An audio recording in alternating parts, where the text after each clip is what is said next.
Terry Snellies, I'm the Chief of Police for the City of Jamestown. With me is Patrick Swanson, he's the Stock County District Attorney. I'll give you a brief overview of last night's events, and then I'll turn it over to the District Attorney, and then we'll take a couple of questions. Approximately 11:40 last night, our officers were responding to a tip. The investigation led them to 2 Todd Avenue here in the City of Jamestown. We were able to get consent to search the residence. Our officers cleared the home up to the point of the attic.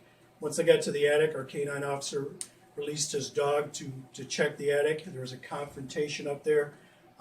The dog did confront Keith Robbins, the suspect. Keith Robbins did stab our canine, canine Mitchell. He was rushed to emergency surgery, and it appears he's going to be okay. Our officers backed up, established a perimeter, and then we made contact with our tactical teams. We were able to establish contact with the suspect in the home. Negotiations continued to approximately 6 a.m. this morning. At that time, Keith Robbins surrendered himself to our officers. Keith Robbins does have an injury. It's a self-inflicted stab wound to the chest, and he's currently under medical care. And I'll turn it over to the district attorney. We're currently in the process of wrapping up our investigation. I do want to thank the Jamestown Police, the Ellicott Police, the Lakewood Bus-Type Police, the FBI, and the State Police. They all assisted in this, bringing this case what is nearly to a close. We are waiting to learn the medical condition of the suspect at this time, but it is still an ongoing and active investigation. Just want to make one more comment. I want to make sure that, first, I thank all the law enforcement agencies that assisted from Thursday until the apprehension this morning.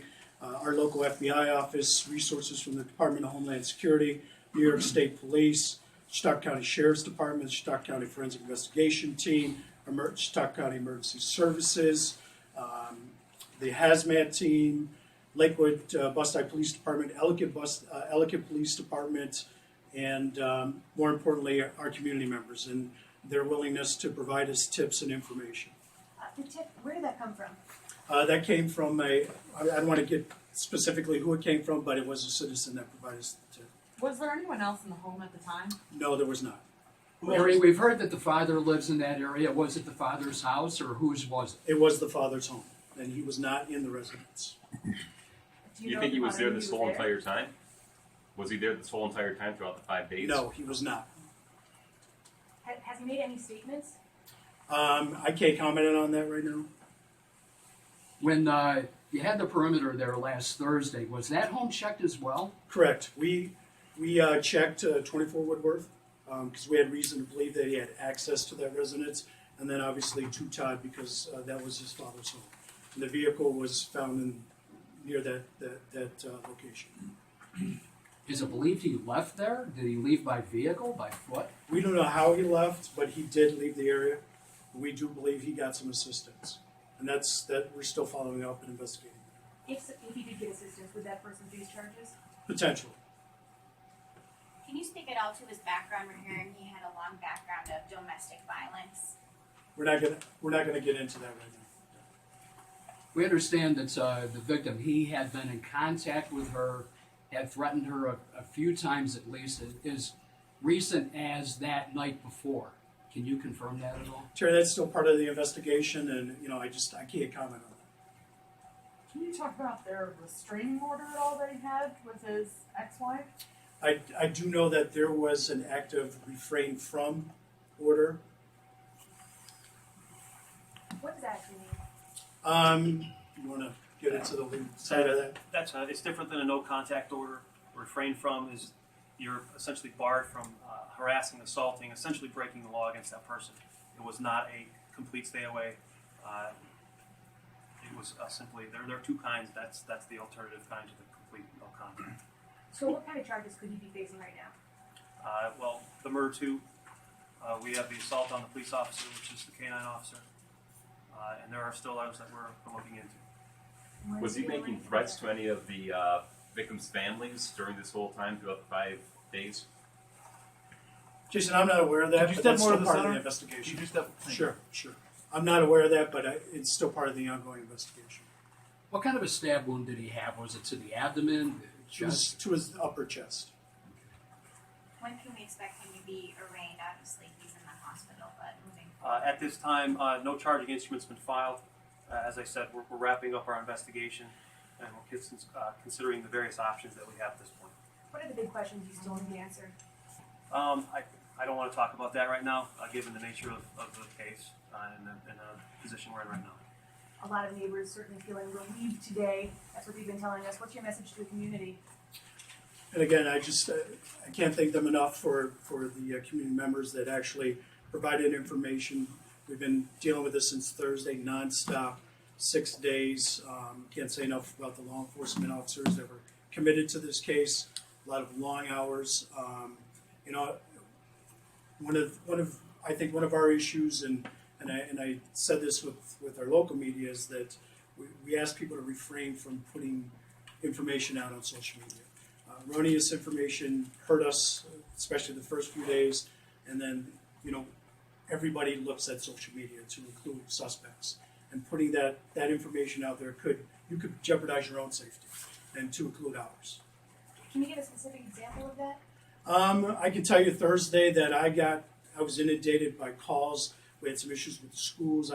We even received a call from the governor's office because people had put information out that, you know, there were multiple shootings going on and it was perceived as an active shooter, and which was the furthest from the truth. And we put it out pretty directly that this was a domestic violence incident. It was an isolated incident, but we're inundated with calls. We have to tie up resources to address that issue. We have parents coming to the PD that were concerned, on top of the schools having to deal with that issue.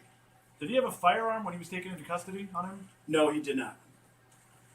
Was there anything in the house? Right now, Terry, we're working on a search warrant, and then we're going to go through the house very methodically to see what other evidence is there. The caller that made the tip that led to the arrest, is that person going to be getting the Crime Stoppers reward? We're still working on that, and you know, that'll be determined later. It shouldn't be an issue. Is his father facing any charges for harboring fugitive or whatever it would be? Or? Well, we never said he was harboring him. He was just located at the house. So we're still following up on the investigation on how he got there. You know, he's a family member, so I'm sure he could get access there. Could you talk about, the the mood of during the entire operation? Was there a concern that he was going to, I guess, were you more heightened than usual, or were you kind of content that he was in there, he was not going to be coming out? I mean, or was it like you were on edge for anything that could happen? I mean, was it urgent, the mood, I guess, or was it pretty much... Are you talking about last the night? standoff, yeah, like when you guys were there, I mean... Well, sure. I mean, it's a very tense situation. We didn't know what type of weapons he had access to in the house. He had obviously just shot someone several days prior. So, yeah, we treat all those situations that way. Do you know where his father is at this time? We do. Is he in custody? That was your question? Yeah. Can you? Is he cooperating? He has been. Is he in custody? The father? Yeah. No, we have no charges. He was not at the house. We make that very clear. He was not at the house. But you did have consent to go into the house. Did that come from him? No, it came from another party that had resided there. Can And you, he was not there either. can you give us kind of an overview of the timeline? So this happened. The murder happened on. Thursday Thursday. at about 9 a.m. Mhm. And, then he what was is taken in custody shortly before 6 a.m. this morning. And what time did the tip come in? I believe a little after 11 o'clock last night. How long did you wait between the time that K-9 Mitchell was injured to the time that he was actually brought into custody? Was it a long wait to get into the house? We were in the house right away. And then you know, once K-9 Mitchell was stabbed, obviously, you know, we have a barricaded subject, potentially armed, so we backed off and we go through our normal protocol. We did evacuate all the neighbors in the surrounding area because we had no idea what weapons he had access to. How many neighbors were evacuated in the vicinity? At least 7 houses, I believe.